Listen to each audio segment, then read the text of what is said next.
आप सब लोग इंतजार कर रहे होंगे कि हमारा नेक्स्ट लेक्चर कब आएगा।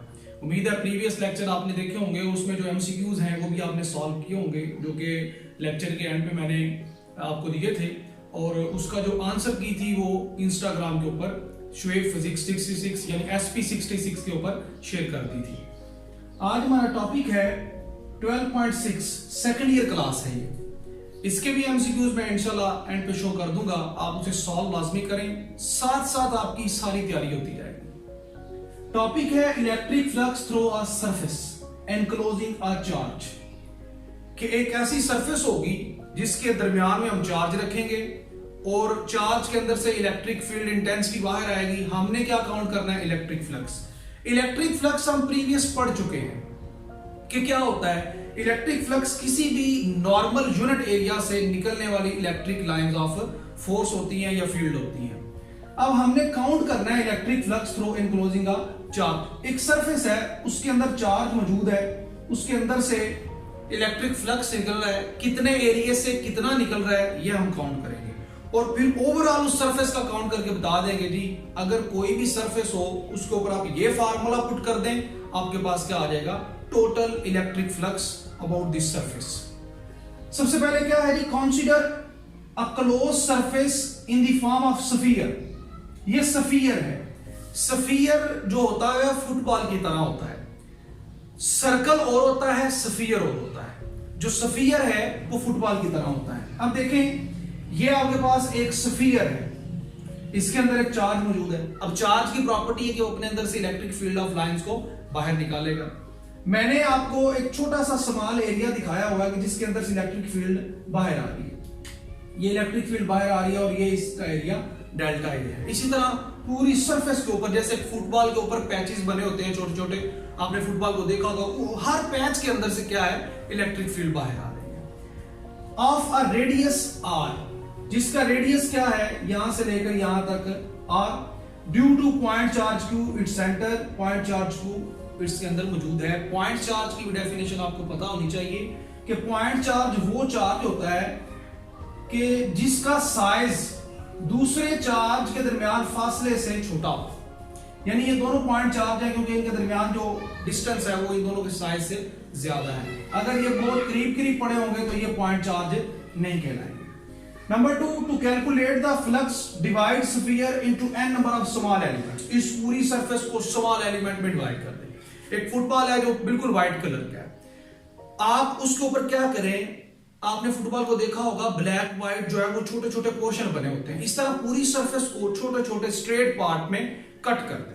जब आप कट कर देंगे तो उन सब का एरिया बनेगा delta A1, delta A2, delta AN, n number वो बन जाएगी, which are the magnitude of the area. वो एरिया का क्या होगा?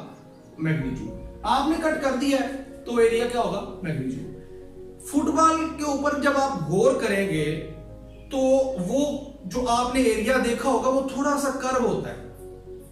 कर्व होने की वजह से कहा गया है मैग्नीट्यूड। लेकिन अगर हम इतने स्मॉल डिब्बे उसके ऊपर बनाएं, इतने स्मॉल स्क्वायर बनाएं कि हर स्क्वायर ही स्ट्रेट हो, तो फिर क्या होगा?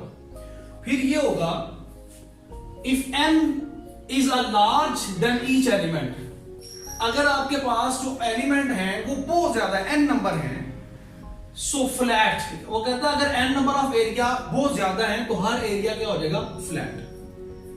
So vector area delta A1, delta A2 and delta AN। आप देखिए यहां पर मैंने किसी भी के ऊपर भी वेक्टर का एरो नहीं डाला क्योंकि ये मैग्नीट्यूड है, थोड़ा बहुत इसके अंदर कर्व आ गया था। अब ये बहुत ज्यादा n नंबर बन चुके हैं, ये आपको नजर आ रही होगी पिक्चर, बहुत ज्यादा n नंबर फॉर्म में मैंने इसको इसके पीसेस कट कर दिए, ऊपर निशान लगा दिए।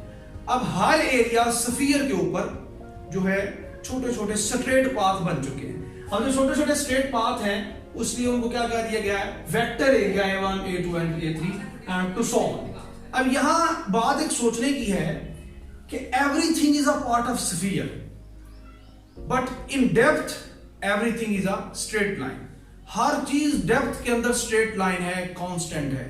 आप एक स्फीयर के बहुत छोटे छोटे टुकड़े करेंगे आपको स्ट्रेट पाथ मिलेगा। Is it clear? आप घर में जो मिरर इस्तेमाल करते हैं, mirror is also part of sphere, आपने मैट्रिक के अंदर पढ़ा होगा, लेकिन घर में वो स्ट्रेट होता है। उसको स्ट्रेट देखने की क्या उसकी खासियत है, काबिलियत है, कैसे वर्किंग करता है, इंशाल्लाह 10th क्लास में मैं ये शो करूंगा, यहाँ इसका वो टॉपिक नहीं है। अब यहाँ देखिए आपके सबसे पहले यहाँ पर मौजूद एक पूरे का पूरा स्फीयर हमने स्मॉल एरिया में कट कर दिया है। करने के बाद यहाँ एक चार्ज क्यू पड़ा है जो अपने अंदर से मुसलसल इलेक्ट्रिक फील्ड को बाहर निकालता है। ये small area A1, A2, A3 and so on up to A1 होगी, इन सब के अंदर से इलेक्ट्रिक फील्ड बाहर निकल रही है। क्योंकि स्मॉल एरिया में कट कर लिए, इसके बाद क्या होगा, let the electric intensity at the centre of a vector area is delta A1, delta A2 and delta N are E1, E2, E3।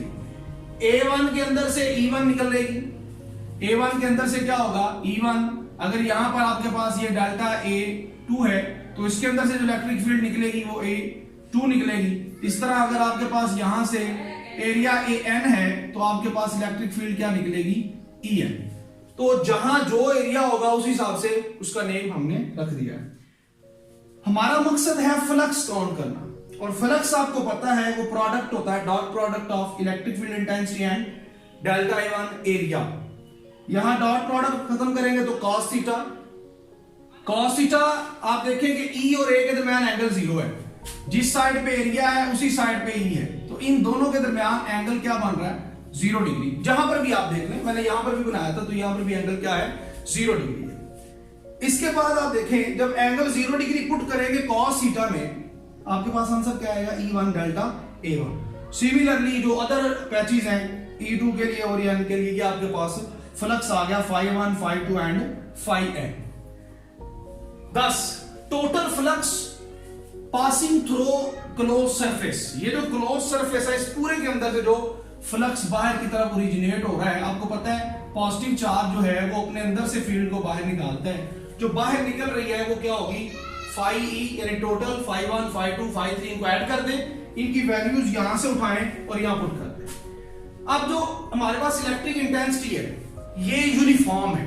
इसके बाद हमारे पास आ जाता है magnitude. S magnitude of electric intensity हमारे पास वैल्यू पुट हो गई, जो E1 है, E2 है, E3, इन सब की मैग्नीट्यूड इसके अंदर से यूनिफॉर्म निकल रही है। इसलिए E1 का मैग्नीट्यूड, E2 का मैग्नीट्यूड, E3 का magnitude and so on value बराबर होगी E के, और उसका फार्मूला आपको पहले पता है 1/4 pi epsilon not Q over R square, पहले हम निकाल चुके हैं। आपके पास टोटल जो फ्लक्स है, जो चार्ज निकाल रहा है सरफेस के अंदर से, वो ये आ जाएगा। यहां 1, 2, 3 नहीं लगेगा क्योंकि मैग्नीट्यूड इसकी सेम है, E के बराबर है। आप E की वैल्यू को कॉमन लें, E की वैल्यू जाकर नीचे यहां पुट करें।